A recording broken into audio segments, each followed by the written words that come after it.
En los anales sagrados de nuestra fe, encontramos relatos que trascienden el tiempo, ofreciéndonos profundas lecciones sobre la soberanía divina y la respuesta humana.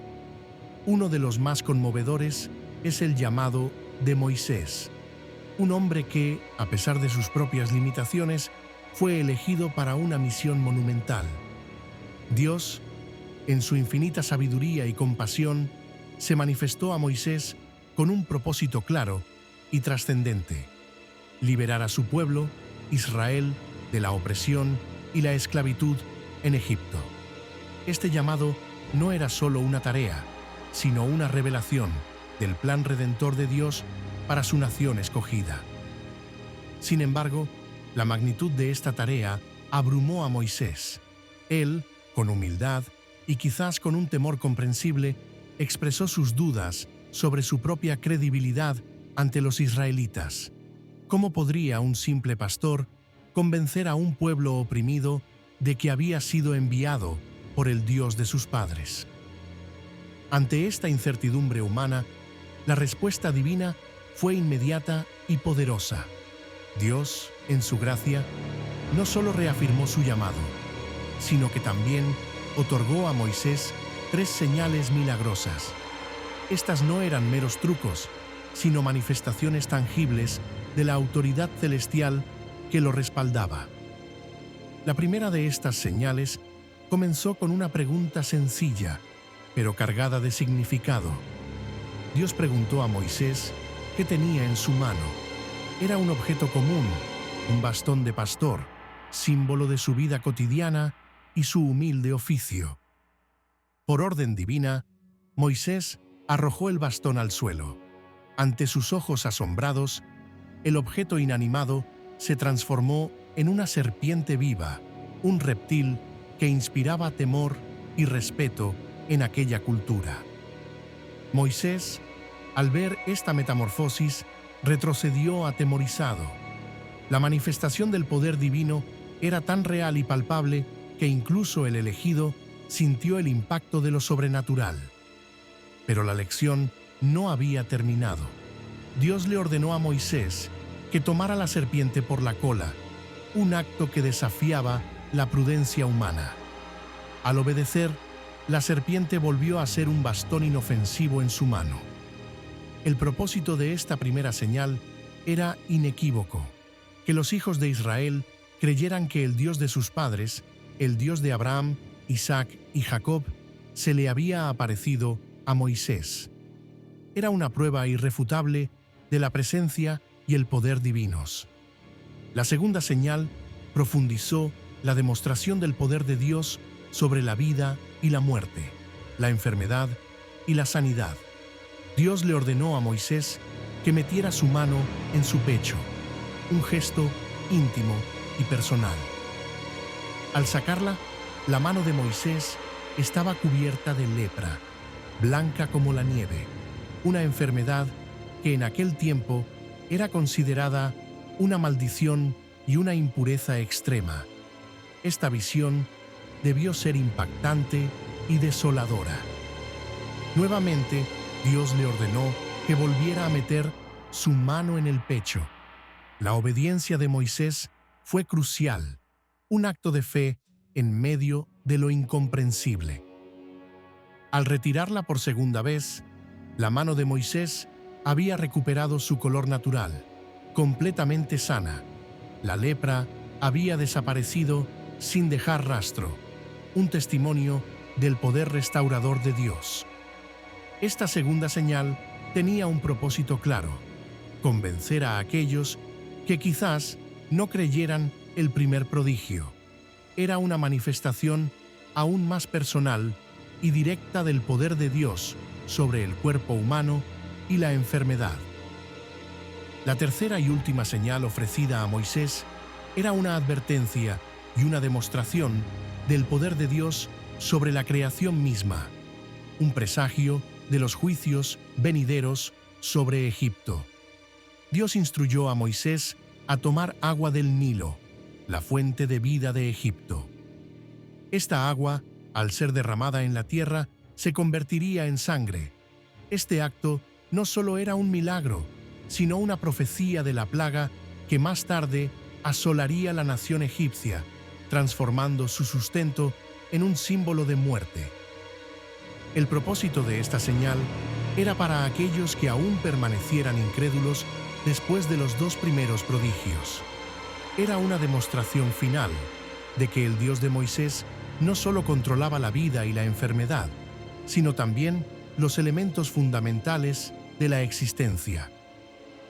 A pesar de las poderosas señales y la clara manifestación de la autoridad divina, Moisés continuó expresando su inseguridad. Su mayor preocupación era su dificultad para hablar, su torpeza para hablar, una limitación que él percibía como un impedimento insuperable para la misión. La respuesta de Dios a esta objeción fue una afirmación rotunda de su soberanía sobre toda capacidad humana. ¿Quién dio la boca al hombre?, preguntó el Señor, recordándole a Moisés que Él es el creador de todas las facultades, incluyendo el habla. Dios prometió asistir a Moisés en su discurso, guiando sus palabras y dándole la elocuencia necesaria para cumplir su propósito. Esta promesa era un recordatorio de que la capacidad no reside en el hombre, sino en el poder de Dios que obra a través de él. Sin embargo, la resistencia de Moisés persistió. Con una humildad que rozaba la desobediencia, insistió en que Dios enviara a otra persona, alguien más apto para la oratoria y la persuasión. Esta persistencia en la duda y la resistencia provocó el enojo de Dios. La paciencia divina, aunque vasta, tiene límites cuando la incredulidad se interpone en el camino de su voluntad soberana. A pesar de su enojo, la gracia de Dios prevaleció. En lugar de abandonar a Moisés, Dios designó a Aarón, el levita, como su portavoz. Esta fue una solución divina que honraba la debilidad de Moisés y al mismo tiempo aseguraba el cumplimiento de la misión. Aarón era descrito como elocuente y con facilidad de palabra, poseyendo precisamente la habilidad que Moisés sentía que le faltaba. Era el complemento perfecto para la tarea. Dios reveló que Aarón se encontraría con Moisés en el desierto y se alegraría al verlo. Este encuentro no sería solo una reunión familiar, sino el inicio de una poderosa alianza divinamente orquestada. Moisés le hablaría a Aarón, transmitiéndole las palabras y los mandatos de Dios. Aarón, a su vez, sería la voz de Moisés ante el pueblo, un puente entre el líder y la nación. Dios prometió asistir a ambos al hablar, guiando sus lenguas y sus mentes, indicándoles qué hacer y qué decir en cada momento crucial. La asistencia divina sería una constante en su ministerio conjunto. Así, Aarón hablaría al pueblo en nombre de Moisés, convirtiéndose en su profeta y su intérprete. La voz de Aarón llevaría el mensaje de Dios a los corazones de los israelitas. En esta dinámica, Moisés sería como un Dios para Aarón, en el sentido de que le daría las instrucciones divinas, actuando como el canal directo de la revelación de Dios. Era una delegación de autoridad sin precedentes.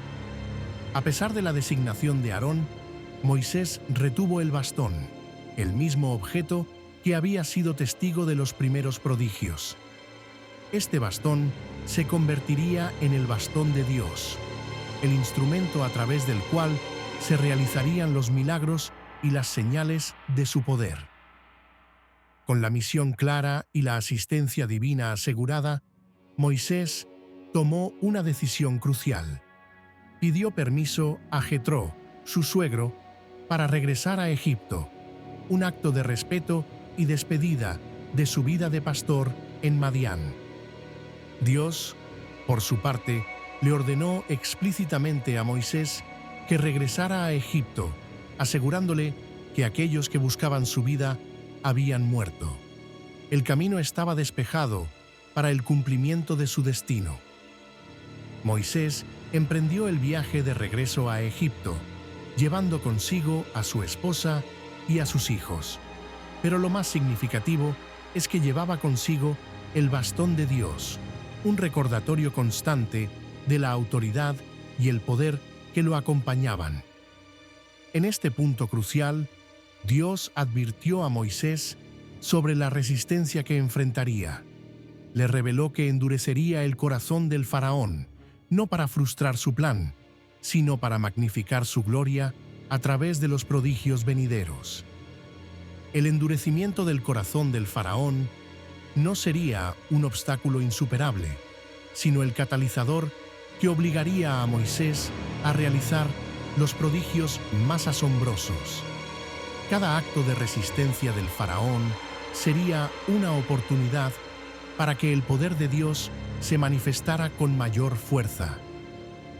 Dios reveló a Moisés una verdad fundamental sobre la relación entre él e Israel. Israel es mi hijo primogénito. Esta declaración establecía una relación de pacto y un derecho de propiedad divina sobre la nación. Con esta revelación, Dios también pronunció una advertencia solemne al faraón. Si se negaba a liberar a Israel, su hijo primogénito, Dios amenazaba con la muerte del primogénito del faraón y de toda la nación egipcia. Era una confrontación de voluntades divinas y humanas. El viaje de regreso a Egipto no estuvo exento de desafíos y misterios, revelando la seriedad del pacto de Dios y la importancia de la obediencia. Un incidente misterioso ocurrió en el camino, donde Dios intentó quitar la vida a Moisés, un evento que subraya la santidad de los mandatos divinos. En un acto de discernimiento y obediencia, Séfora, la esposa de Moisés, comprendió la causa de la ira divina. Rápidamente, tomó un pedernal afilado y realizó la circuncisión de su hijo, cumpliendo con el pacto de Abraham.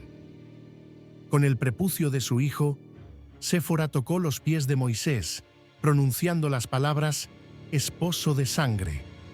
Este acto ritual y simbólico fue una intercesión crucial, un recordatorio del pacto y la expiación. Este acto de circuncisión, realizado con prontitud y fe, pareció calmar la ira divina. Dios se apartó de Moisés y la amenaza sobre su vida cesó, demostrando la importancia de la obediencia a los mandatos del pacto. Mientras tanto, Dios instruyó a Aarón, el hermano de Moisés, a ir al desierto para encontrarse con él.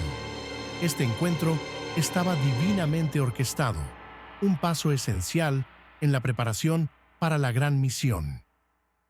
Aarón, obediente al llamado divino, encontró a Moisés en la montaña de Dios, un lugar sagrado donde la presencia divina se había manifestado. Su saludo fue un momento de alegría y reconocimiento mutuo. Moisés, con el corazón lleno de la revelación divina, informó a Aarón sobre la misión que Dios les había encomendado. Le relató los prodigios que debían realizar y las palabras que debían transmitir al pueblo.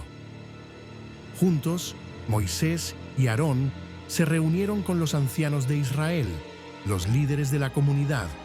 Era crucial que la autoridad y el mensaje divinos fueran presentados primero a aquellos que guiaban al pueblo.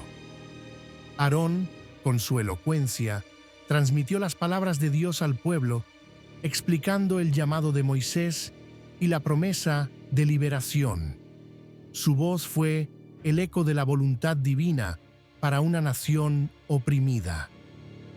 Para confirmar la veracidad de sus palabras, Moisés realizó los prodigios ante el pueblo, las mismas señales que Dios le había otorgado. El bastón transformado y la mano leprosa fueron testigos visibles del poder de Dios. Al ver estas señales y escuchar el mensaje, el pueblo creyó en Dios. Reconocieron su intervención en su opresión y se postraron en adoración, un acto de fe y esperanza en medio de su larga esclavitud. Este relato nos invita a una profunda reflexión. Nos muestra que el poder de Dios se manifiesta a menudo a través de la debilidad humana, que la obediencia es fundamental y que la fe, incluso en las circunstancias más difíciles, siempre encuentra su recompensa en la presencia y el poder de nuestro Dios soberano.